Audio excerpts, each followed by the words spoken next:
UDFന്റെ ഭാഗമായിട്ട് നിൽക്കുന്ന കോൺഗ്രസ്സാണ്. അതിന് പല ഘട്ടത്തിലായി നേതൃത്വം കൊടുത്തത് VD സതീശനുമാണ്. എന്നിട്ട് ഇപ്പോൾ ഞാൻ ഇങ്ങോട്ട് വരുമ്പോൾ ഒരു വാർത്ത കേട്ടു. ഒരു നേതാവ് പറയുകയാണ്, അത് ലീഗ് നേതാവാണ്. അദ്ദേഹം പറയുന്നത് തൃശൂരിൽ BJP ജയിക്കാൻ കാരണം CPIMന്റെ നിലപാട് കൊണ്ടാണ്. ഇവിടെ 2 പ്രാവശ്യമാണ് BJP അസംബ്ലിയിലും പാർലമെന്റിലും ജയിച്ചത്. ഒന്ന് O രാജഗോപാലൻ നേമത്ത്, മറ്റൊന്ന് സുരേഷ് ഗോപി തൃശൂർ. നേമത്ത് ജയിച്ച ആ ജയം പൂട്ടിച്ചത് CPM ആണ്. എല്ലാവർക്കും അറിയാലോ, CPM ആണ്. ഇനിയിപ്പോഴ് തൃശൂര് പൂട്ടിക്കണം. അതും പൂട്ടിക്കുന്നത് ഇടതുപക്ഷ ജനാധിപത്യ മുന്നണി തന്നെയായിരിക്കും. കാരണം തദ്ദേശ സ്വയംഭരണ സ്ഥാപനങ്ങളിലേക്ക് നടന്ന തെരഞ്ഞെടുപ്പിൽ BJPക്ക് കാര്യമായ ഒരു കാര്യവും നേടാൻ ആ തൃശൂർ 7 മണ്ഡലത്തിലും സാധിച്ചിട്ടില്ല. കോൺഗ്രസിന്റെ 84,000 വോട്ടാണ് കുറഞ്ഞത്.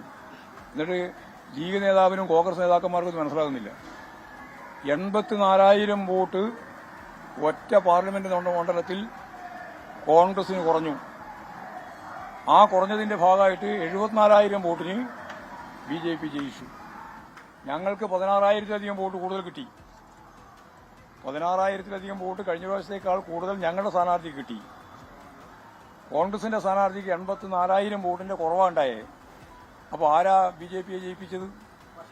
കേട്ടില്ല, ഞാൻ പറഞ്ഞു തീർക്കട്ടെ. ആരാ ജയിപ്പിച്ചത്? എല്ലാം ജനങ്ങൾക്ക് മനസ്സിലാവുമല്ലോ. 84,000 വോട്ടിന്റെ കുറവുണ്ടാവുകയും ജയിച്ചിരുന്ന UDF 3ാം സ്ഥാനത്തേക്ക് പോവുകയും എന്നിട്ട് അവിടെ BJP ജയിക്കുകയും ചെയ്തു. അപ്പോൾ 74,000 വോട്ട് ജയിച്ചു, 84,000 വോട്ട് കോൺഗ്രസിന്റെ വോട്ടാണ്. പരമാവധി വോട്ട് അവർക്ക് കിട്ടി. ഞങ്ങൾക്കാണെങ്കിൽ വോട്ട് കുറഞ്ഞിട്ടുമില്ല. ഞങ്ങൾ 16,000 വോട്ട് കൂടുതൽ പിടിക്കുകയും ചെയ്തു. ഇപ്പൊ ഇത്രയും എല്ലാം കാര്യം പറഞ്ഞാൽ കോൺഗ്രസിന് മുണ്ടാട്ടില്ല കേട്ടാ. അന്നേരം റിപ്പോർട്ടുകാരന് ഇതൊന്നും പറയാനുമില്ല. പറയണം ഇത് ഇങ്ങനെയാണെന്ന്. ആയില്ല, ഇനി ഒന്നും കൂടി പറയട്ടെ. നേമത്തെ കാര്യം കൂടി പറയാം. നേമത്ത് UDFന്റെ വോട്ട് 29,000 കുറഞ്ഞു. UDFന്റെ വോട്ട് 29,000 കുറഞ്ഞു. UDFന്റെ സ്ഥാനാർത്ഥി കെട്ടിവെച്ച കാശ് കിട്ടിയില്ല. രാജഗോപാലൻ ജയിച്ചു. ഇതാണ് നിയമത്തുണ്ടായത്. ആ നിയമം പിന്നീട് ഞങ്ങൾ കൂട്ടിച്ചു. ഇനിയിപ്പോൾ ഞാൻ നേരത്തെ പറഞ്ഞ പോലെ തൃശൂരും കൂട്ടിക്കണം. ഇടതുപക്ഷ ജനാധിപത്യ മുന്നണിക്ക് മാത്രമേ ഈ കടമ നിർവഹിക്കാൻ സാധിക്കുകയുള്ളൂ. ഇനി പറയാം. അതെ, കോൺഗ്രസിന് വേറെ ഒന്നും പറയാനില്ലല്ലോ.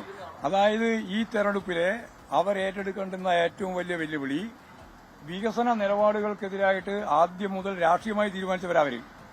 ലോകത്ത് ഒറ്റ പ്രതിപക്ഷമുള്ളൂ അങ്ങനെ, അത് കേരളത്തിലെ പ്രതിപക്ഷമാണ്.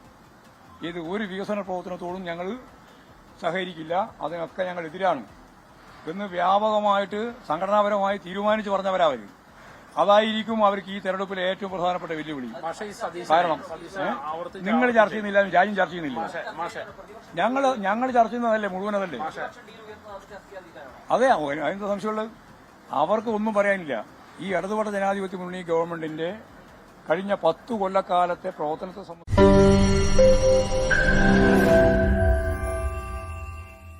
ലോകത്തെവിടെയായാലും ഏത് സമയത്തും 24 വാർത്തകളും ഓഗ്മെന്റഡ് റിയാലിറ്റി പാക്കേജുകളും എക്സ്പ്ലെയിനറുകളും വിശദമായി കാണാൻ ഞങ്ങളുടെ YouTube ചാനൽ നിങ്ങൾക്ക് സബ്സ്ക്രൈബ് ചെയ്യാം.